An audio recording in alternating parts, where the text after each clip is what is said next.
E agora, análise dos nossos comentaristas. Hoje por aqui, José Maria Trindade em Brasília. Aqui em São Paulo, José Carlos Bernardi. E no Rio de Janeiro temos o Guilherme Fiuza. Começo com você, Zé Maria. O que destaca da live de hoje? Pois é, né? Esta é uma comunicação direta, inédita aqui do Palácio do Planalto. E o presidente sempre muito bem-humorado, né? Você vê que se fala em crise, que tensão e tal, e ele bem humorado, franco, falando inclusive com o ministro do Supremo. A surpresa, Vitor, é que ele convidou o presidente do Supremo, ministro Luiz Fux, para ir às manifestações no dia 7 de setembro. Foi um convite público, dizendo que ele não tem nada a temer. Eu já estava falando aqui de que essas manifestações do Verde e Amarelo são manifestações pacíficas, onde vão, às vezes, 3 gerações, o avô, o filho e o neto, e realmente não há manifestação violenta. Portanto, é o presidente Jair Bolsonaro fazendo ali aquela provocação irônica, né? Chamando o ministro Luiz Fux para participar do 7 de setembro. Um ponto muito importante que está provocando um grande debate nas mídias sociais é sobre o preço do combustível no Brasil. É a formação do preço do gás de cozinha e dos combustíveis. E aí o presidente reduziu os impostos e sumiu. Essa redução sumiu. Mas sumiu de que forma? Foi para o lucro do dono do posto e também para exatamente os governadores. ICMS, impostos. Eu desconfio de que não adianta reduzir os impostos. Você reduz os impostos e esse dinheiro ali acaba indo para lucro ou para governadores. Acho que a estratégia correta é abrir o mercado e colocar competição. Mais postos de combustíveis, mais distribuidoras e assim por diante. Ele fala em nome do coronel da CEAGESP, né? Que nós mostramos aqui ele fazendo o convite para a manifestação de 7 de setembro, e ele tem razão. O policial militar de folga ou de reserva, ele tem o direito de ir onde ele quiser. Então, ele deve ir às manifestações. Não se trata de um ato político, um comício, mas sim um apoio à brasilidade, ao 7 de setembro e principalmente à liberdade. Sobre a CPI da pandemia, o presidente sempre faz ironias ali. E o motoboy, o Evanildo Gonçalves Dias, coitado, foi lá e disse que transportava nas costas muito dinheiro, tendo centavos no bolso. Essa é a realidade. E os senadores da CPI não pouparam o Evanildo, né? Humilharam o rapaz lá no plenário. Ele não sabia exatamente, o motoboy não sabe o que vai fazer com o dinheiro. Ele é pago para transportar. Quem sabe o que pagar ou não e os boletos é o contador, é a assessoria da empresa, né? É o departamento financeiro da empresa que define isso, e não o pobre do contador.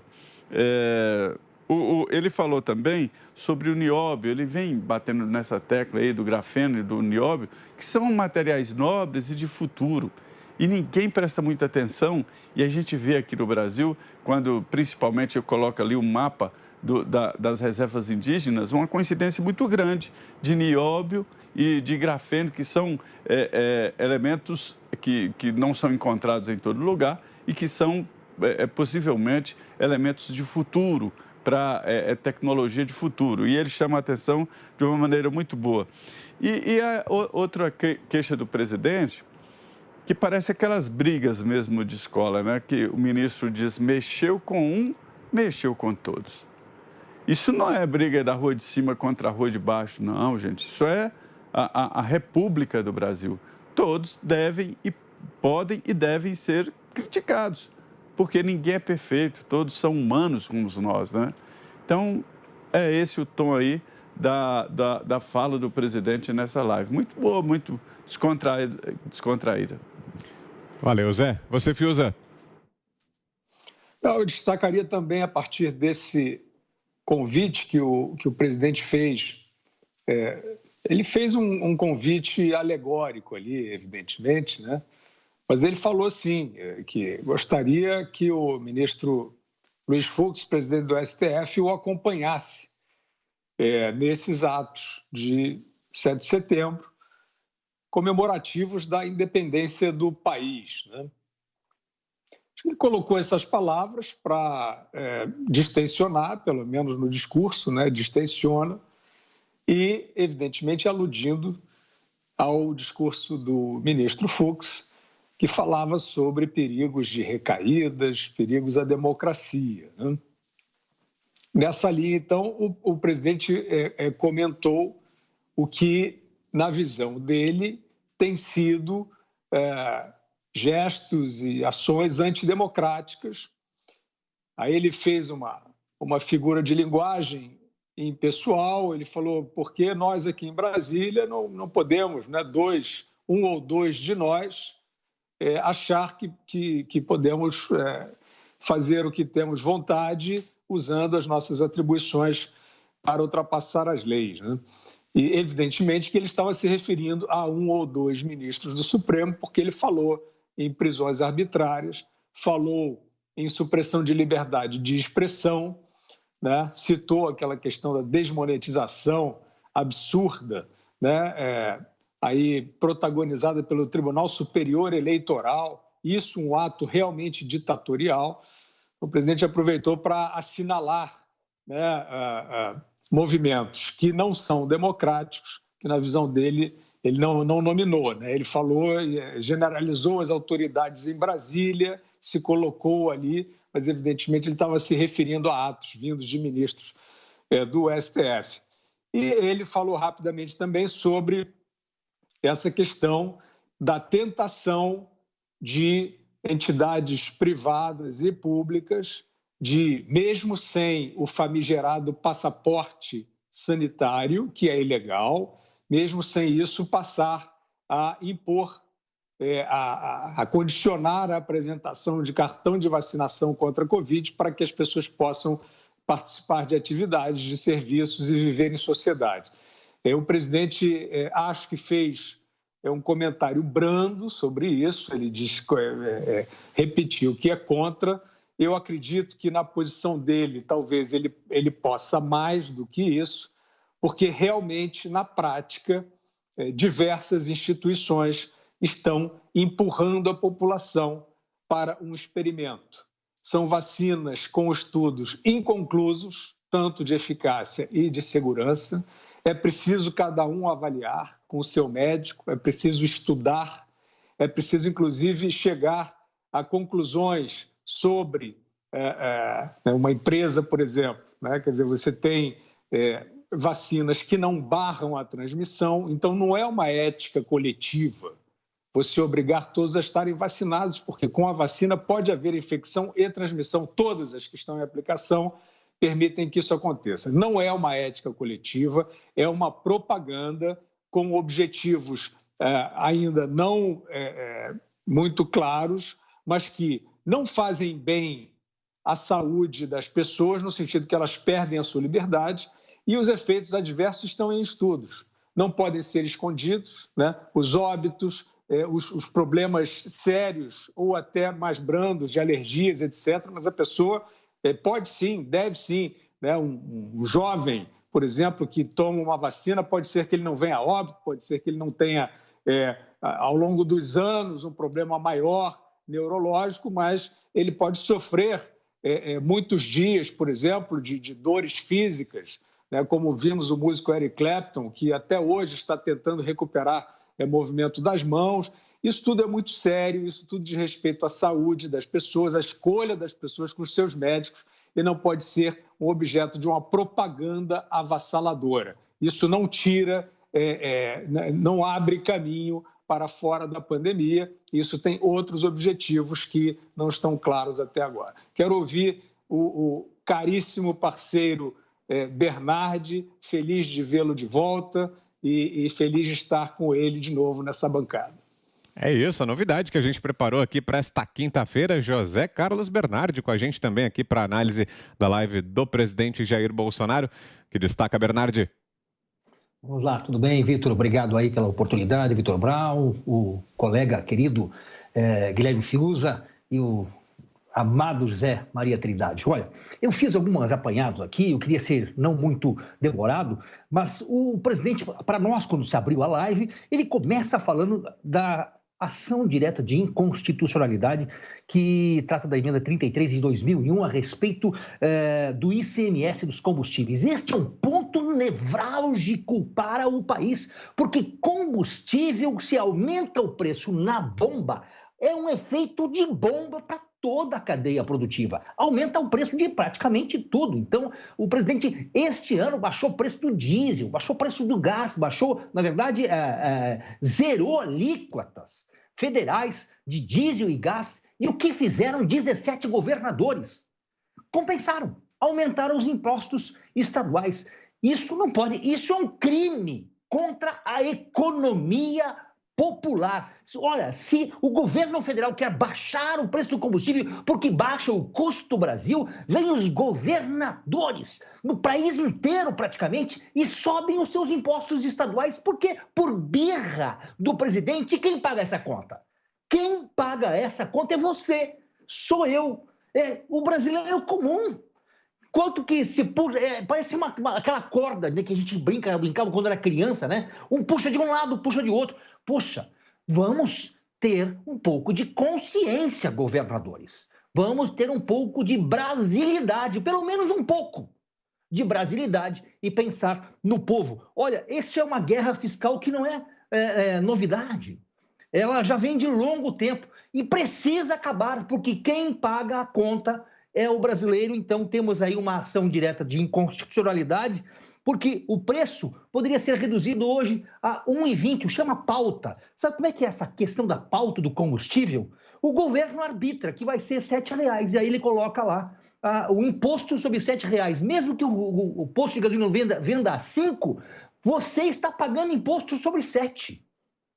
Me entende? Então, precisa-se realmente alterar, e o caminho é a justiça. Tudo deságua na justiça, que depois da justiça sobra o quê para nós? O muro das lamentações, só temos que chorar, porque a justiça no Brasil é um Deus. A justiça no Brasil se posta como um Deus, está acima do bem e do mal. Esse é o problema. Ele fala também sobre a questão de nós termos vacina sendo produzida no Brasil. A Pfizer vai trazer essa vacina, o ministro Queiroga trouxe essa notícia, vacina sendo produzida no Brasil com insumos brasileiros. E também temos pesquisas avançadíssimas que o ministro Marcos Pontes trouxe. Já vamos começar testes. Então, o único problema que me parece que nós vamos ter tantas variantes dessa pandemia que nós vamos ter que ser vacinados para o resto da vida. Ora, a vacina é um problema. Eu, por exemplo, não tomei a vacina, fiquei 12 dias no hospital, quase que passei para o lado de lá. Mas os meus anticorpos hoje são mais poderosos do que qualquer vacina que está aí. Então eu quero desafiar os laboratórios, vem fazer pesquisa em mim, porque os meus anticorpos são melhores que qualquer vacina. E olha, não tem miocardite, não dá endocardite, não tem coagulação errada, enfim. Quantas coisas acontecem com pessoas que tomam vacina e perdem o movimento das mãos, como um músico célebre mundial, Eric Clapton. Bom, nós temos a questão do marco temporal para demarcação de terras indígenas, que está na justiça, e esse é um ponto nevrálgico, porque parece que há uma queda de braço entre o STF e o povo brasileiro, e a prosperidade do Brasil. Não é uma queda de braço judicial ali, contida, em que se tem a preocupação, o presidente da República está tendo uma preocupação de não só olhar para os povos indígenas, 900 mil pessoas ficando, imagina, com Minas Gerais, Rio de Janeiro, Espírito Santo, São Paulo, Paraná, Santa Catarina e Rio Grande do Sul, todos esses estados para 900 mil pessoas. E a prosperidade que está embaixo da terra. Aí fica imexível, para falar do ministro Magre lá de 1992. Não se pode mexer mais nisso. Nós vamos comprometer o futuro do Brasil. Os índios não precisam de tudo isso para viver. Não que a gente não queira tratá-los bem. Ora, são mais brasileiros do que nós. Até porque tem um código do índio, que eles são protegidos. Eles não são nem cidadãos comuns. Eles não podem ser presos, assim, como qualquer outro cidadão, porque são índios, são brasileiros originais. Já não basta isso? Claro que o Estado tem que dar tutela, mas não precisa dar metade do país, praticamente, para 900 mil pessoas. Nós temos aí nióbio, grafeno, baterias de última geração que já estão em estudos no Brasil. E produtos nossos que estão, sabe onde? Nas terras indígenas, que podem trazer uma prosperidade para o Brasil de uma forma espetacular. Mas não só prosperidade, vai trazer também baterias deste nível, menos poluição para o mundo. Nós vamos ter menos emissões de gases tóxicos na atmosfera. Isso vai trazer qualidade de vida, sabe para quem? Para toda a humanidade, quase 8 bilhões de pessoas. Não só para a humanidade, mas para toda a biodiversidade do planeta. E ele falou aqui com respeito ao ministro-presidente do Supremo Tribunal Federal, ministro Fux, parabenizou o ministro porque o ministro quer respeitar a Constituição, né? E é tudo que tem que ser feito. O presidente tem falado em jogar dentro das 4 linhas. Quem exorbita, quem joga fora, às vezes bola fora, não só na arquibancada, como fora do estádio. Quem tem jogado fora da Constituição está dentro do STF. Bom, falou sobre a questão da desarmonia.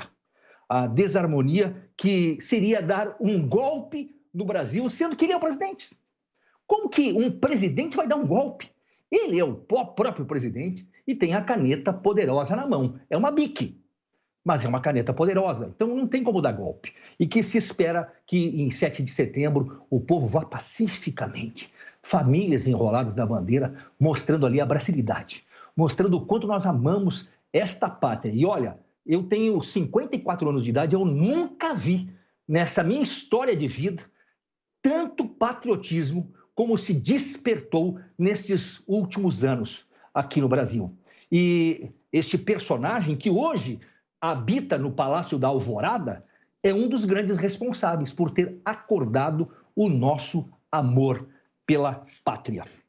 Falou sobre Venezuela e o seu empobrecimento, e falou sobre liberdade e o enriquecimento nos Estados Unidos, ali, numa conversa franca. Ele parece que está fazendo um churrasco com os amigos, quando ele trata nessa reunião semanal, e eu acredito que seja o único líder, o único presidente do mundo que tem esse tete-a-tete, essa conversa com o público franca.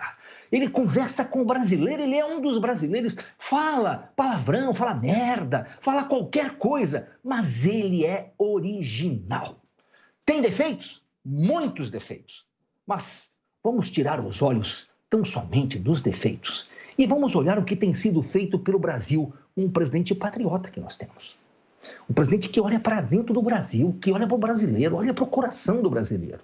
Quando ele fala da questão da China, trazendo aquela foto da ex-presidente, dizendo que não devemos ser parceiros dos Estados Unidos, mas parceiros da China. Ora, a China é um país que não cuida nem de si mesmo, destrói a sua própria natureza. Para andar nas ruas antes da pandemia, tinha que usar máscara lá em Pequim, de tanta poluição, porque não cuida de si mesmo, não cuida do seu próprio povo. E aí, o Brasil tem um presidente que tem se preocupado com o povo, que tem andado no meio do povo, que tem feito um fato inédito, pegou uma motocicleta e passeado o Brasil adentro. É um fato inédito. E o ministro Marcos Pontes trouxe ali um elenco de situações muito interessantes que colocou, primeiro, a questão das mudanças do governo Bolsonaro, as terras dos quilombolas lá no Maranhão, 36 anos à espera dos quilombolas terem ali o seu título de propriedade. E trouxe ali outros avanços, como a autoridade nuclear brasileira, que há 34 anos se esperava. Olha, energia nuclear, quando muito bem tratada, é uma solução tremenda. É uma solução tremenda. E nós temos tecnologia hoje muito, mas muito mais superiores do que as tecnologias que tinha quando se implantou Angra, nos anos 70. Então, nós temos aí grandes avanços para o Brasil. ainda bem que nós temos um brasileiro coração verde-amarelo sentado lá no Palácio do Planalto. Essas são as minhas considerações e muito obrigado por essa oportunidade, o Cleiton Binha, a Rádio Jovem Pan, porque ser brasileiro nunca foi tão... tem deixado a gente tão feliz como agora, nestes dias.